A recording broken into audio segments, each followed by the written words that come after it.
Bem, pessoal, vamos de BTC no fim de tarde dessa quarta-feira, 28 de agosto, quarta-feira selvagem. Agora na Espanha, 21 horas e 36 minutos, no Brasil, 16h36 da tarde. Gente, a BTC basicamente segue acumulando numa figura congestional que tem por centro gravitacional a própria VWAP anual. Vocês vejam que a gente está claramente desenhando fundos ascendentes, os topos estão descendentes, então é bem provável que a gente fique entre esse range aqui em torno de 59 mil, que é onde está a VWAP anual, e vá desenhando topos descendentes. Pode bater 63, voltar para 60, depois testar 62.800, voltar para 60.800. Em algum momento isso aqui vai voltar a estressar a aresta superior da nossa bandeira de alta, que lá no semanal está muito bem caracterizada.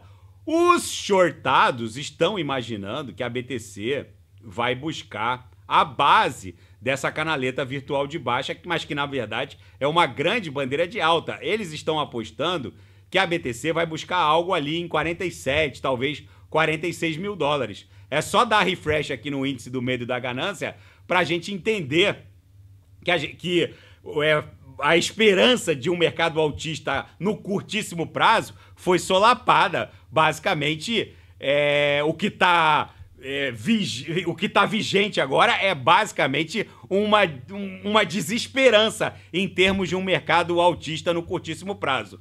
Isso aqui estava indo para a esfera esverdeada e agora a gente está de novo na parte avermelhada. Só que, ao contrário daquela agulhada do dia 5 de agosto, onde a BTC bateu 49 mil dólares, bateu na mínima 49 mil dólares, nessa agulhada de ontem para hoje, onde a gente fez a mínima em 58.034, aconteceu algo muito interessante na CoinGlass. Basicamente, a quantidade de posição alavancada no sentido short explodiu. Para os senhores terem uma ideia do que eu estou falando, isso não aconteceu na agulhada para 49. Se a BTC buscasse 71 mil dólares agora, neste momento,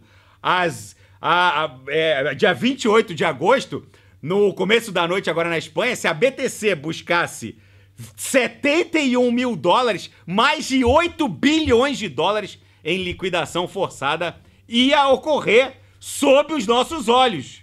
O que eu tô querendo dizer com isso? Se a BTC buscasse a sua última máxima de todos os tempos, em 73.777, mais de 8 bi em liquidação forçada ia ser ultimado. O que eu tô querendo dizer com isso? Os shortados, basicamente, se empolgaram porque entenderam que uma onda de desesperança se espraiou pela criptografia. Basicamente, quase ninguém acredita num movimento de alta mais consistente no curtíssimo prazo. Eles estão achando que a gente vai beijar novamente a base dessa canaleta virtual de baixa, mas há uma série de elementos fermentando, que é não só essa quantidade bizarra de posições alavancadas no sentido short, que para ser fechada a mercado é preciso agredir o book no sentido comprador, e isso acaba criando condições para o rompimento ascendente dessa parede brutal de venda aqui. Ou seja, só a grana dos shortados que serão usadas, as garantias para o fechamento a mercado dessas posições, já daria força suficiente para carcomer todas essas ordens de vendas. Mas não é só isso. Tá tudo aglutinando e fermentando ao mesmo tempo. Não é só essa quantidade bizarra de posição alavancada no sentido short, é a tokenização do mercado obrigacionista pela BlackRock, que está acontecendo enquanto eu vos falo agora. É a Rússia que basicamente definiu uma data para o início do uso da criptografia para contornar as sanções ocidentais.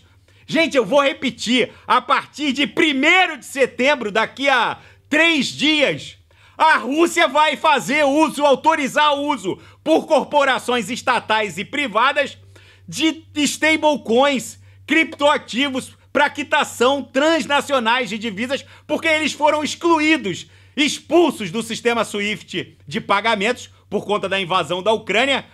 E eles estão contornando essa sanção ocidental com a regulamentação da criptografia. E não é só isso, gente. É o início do corte da taxa básica de juros, é a expansão da liquidez global, é a abertura de capital social de stablecoins. E agora há um consenso bipartidário entre republicanos e democratas depois da reunião de Jackson Hole. Basicamente, os banqueiros centrais do G7 entenderam que não é mais possível inchar os balanços patrimoniais dos bancos centrais do G7, principalmente do Fed, que estava se transformando no maior comprador de Treasury. Ou seja, era o Departamento do Tesouro emitindo Treasuries e bonds e o próprio Banco Central, que tem poder de imprimir grana, comprando esses títulos. Só que há um consenso entre republicanos e democratas que é preciso interromper o inchaço do balanço patrimonial do Fed, e o Fed basicamente deu o beneplácito e vai autorizar o acúmulo de bonds, de títulos de curtíssimo prazo, pelas emissoras de stablecoins. Gente, eu vou repetir o que está acontecendo. Eles vão injetar liquidez no sistema via stablecoins. Toda vez que eu entro aqui no market cap da Tether, que é a maior stablecoin do mundo, isso aqui avança 1 bilhão. A última vez que eu entrei foi há 2, 3 dias atrás, estava 117 bi.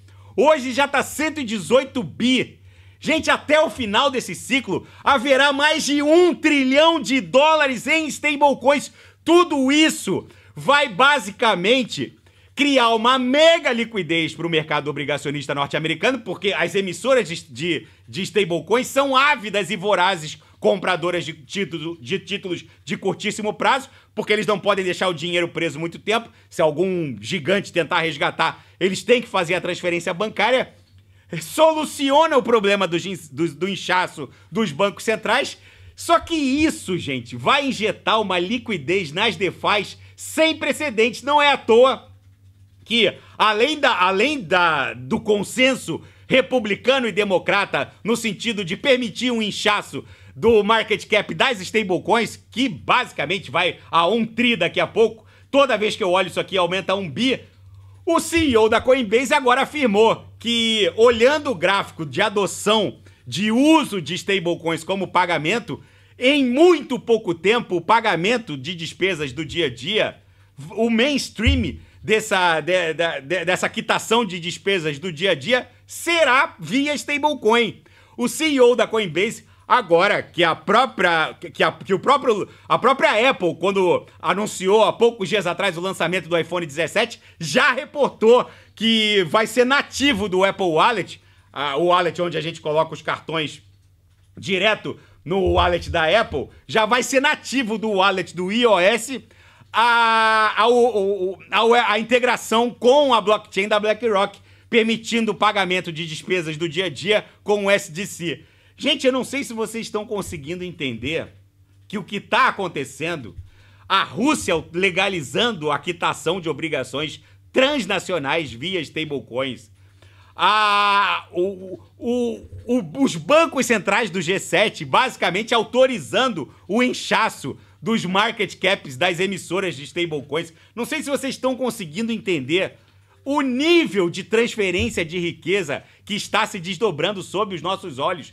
Gente, não ousem estar desembarcados no mundo cripto. A próxima pernada para as altcoins, aqui eu estou na totalização do market cap das altcoins com exclusão da BTC. A próxima pernada é 2 tri. Só que quando essa onda 3 começar, não haverá um ponto seguro de entrada. Basicamente, uma VAX vai pular para 60, uma Solana vai explodir para 300, uma Atom vai explodir para 20. Então, aquela janela temporal para conseguir um retorno vezes 30, vezes 35 ou mais, vai se reduzindo. Se uma Solana explodir para 300, o sujeito não vai conseguir mais vezes 10. Ele vai conseguir vezes 5, vezes 3, simplesmente, se uma AVAX explodir para 60, ele não vai conseguir mais vezes 10. Ele vai conseguir no máximo vezes 4. O que eu quero dizer para os senhores é o seguinte: quem não sabe o que comprar, a hora é agora.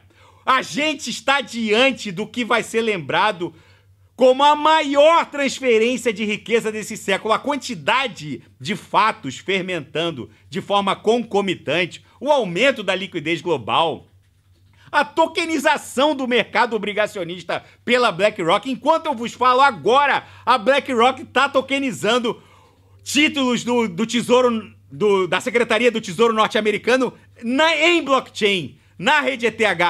É absolutamente insano que os senhores estejam de fora dessa que vai ser lembrada como a maior transferência de riqueza desse século. Eu insisto, quem não sabe o que comprar é só clicar no link abaixo. Ali eu selecionei 40 das melhores altcoins com potencial de retorno nesse ciclo. E a janela temporal para surfar vezes 30, vezes 35 ou mais está se fechando. Não adianta tentar entrar quando essa corrida maluca começar, porque o sujeito vai tomar uma invertida. A Solana facilmente explode para 270, depois corrige para 220, depois corrige para 300. Vai ser assim. Quem já vivenciou isso aqui, essa corrida maluca de 2020-21, ou essa mega corrida maluca de 2016-2017, sabe exatamente o que eu tô falando. Não haverá um ponto seguro de entrada. Fora que a janela temporal de oportunidade para surfar vezes 30, vezes 35 vai se fechando. O principal fato do dia é a Rússia iniciar os testes para permitir o uso de criptografia para quitação de obrigações transnacionais. E o CEO da Coinbase afirmou que é uma questão de tempo para que o pagamento das despesas do dia a dia por meio de stablecoins seja o mainstream. Basicamente, cartões de débito, de crédito serão paulatinamente coisa do passado, de um período jurássico, por assim dizer. Ainda na seara fática, a Binance é acusada de apreender fundos de palestinos que estão fazendo franco uso de criptografia, principalmente na faixa de Gaza e na Cisjordânia. Eles fazem uso de internet via satélite, com as antenas lá do Elon Musk. Mas, enfim, o fato é que a Binance foi acusada de custodiar ativos do grupo Hamas e agora, basicamente, qualquer palestino que tem ativos na Binance está vendo seus ativos serem bloqueados. A Binance, na verdade, está bloqueando primeiro e perguntando depois, por conta dessa brutal repressão que os reguladores, principalmente americanos, ultimaram contra a Binance nos últimos meses. Na seara geopolítica e finanças internacionais, mais uma empresa entra no seleto grupo daquelas cuja capitalização ultrapassam $1 trilhão. Com T, a Berkshire Hathaway de Warren Buffett ultrapassou a capitalização de $1 trilhão. É a primeira empresa fora do ramo de tecnologia a bater a marca de capitalização acima de $1 trilhão. Agora, como diz o Krugman, o Nobel de Economia, agora é a festa do trilhão, agora qualquer coisa agora vale $1 tri. E o Wall Street cai se preparando para os resultados de NVIDIA, não só da NVIDIA, mas também das mega caps. O Nasdaq, nesse momento, está tombando menos 1,16%. S&P também está caindo, Dow Jones também. Enfim, eles estão aguardando agora os dados trimestrais das mega caps, principalmente porque o índice Nasdaq, S&P, Dow Jones são médias ponderadas pelo volume das corporações. E as mega caps é que dão o tom do resultado desses índices. E a Rússia vai enfrentar uma luta difícil para retomar o controle das áreas ocupadas do território russo pela Ucrânia, diz um espião norte-americano. Putin teria que promover uma contraofensiva, uma campanha brutal para tentar recapturar o território na região de Kursk. Mas, enfim, os russos ontem ameaçaram os Estados Unidos e a OTAN com um ataque nuclear, dizendo que os Estados Unidos e a OTAN estão brincando de tentar promover uma terceira guerra mundial. Nesse cenário apocalíptico Mad Max, eu ouso afirmar aos senhores que é muito mais fácil, diante de tudo que está fermentando, principalmente diante da quantidade de alavancados no sentido short, algo que não acontecia basicamente desde essa congestão aqui, que levou a BTC desse patamar de 37 em direção a 73, desde essa congestão, a gente não via tanta posição alavancada no sentido short. Foi só o índice do medo e da ganância solapar as esperanças no sentido de uma alta no curtíssimo prazo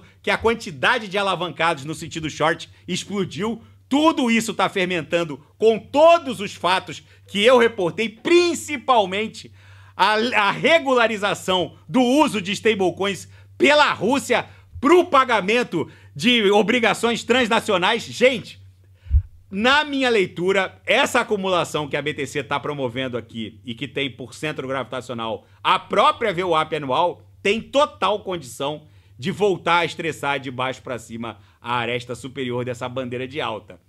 Eu sei que tem muitos supostos cripto-influencers com louváveis posições em contrário. Eles acham que a BTC vai estressar a base dessa canaleta virtual de baixa, deve buscar algo em torno de 46, mas diante dessa bizarrice que está se desdobrando na CoinGlass, eu acho mais arriscado ficar... eu acho bem mais arriscado ficar shortado do que ficar levemente alavancado no sentido longo. Eu sou contra a alavancagem, eu acho que dá para ter ganhos obscenos nesse mercado, basicamente investindo no mercado spot, no mercado à vista, aportando em altcoins de altíssima octanagem, como essas do Gemas Altcoin Alert. Eu acho que para ter ganhos obscenos e indecentes nesse mercado, não é preciso alavancar nos futuros perpétuos, mas vai de cada um. Eu acho desnecessário, é possível obter vezes 30, vezes 35 ou mais, só aportando nas altcoins corretas. Neste exato momento, eu sinto dizer aos alavancados, no sentido short, que eles serão cozidos devagarinho. É como jogar um sapo numa panela fervendo. Se jogar e a panela estiver muito quente, ele pula.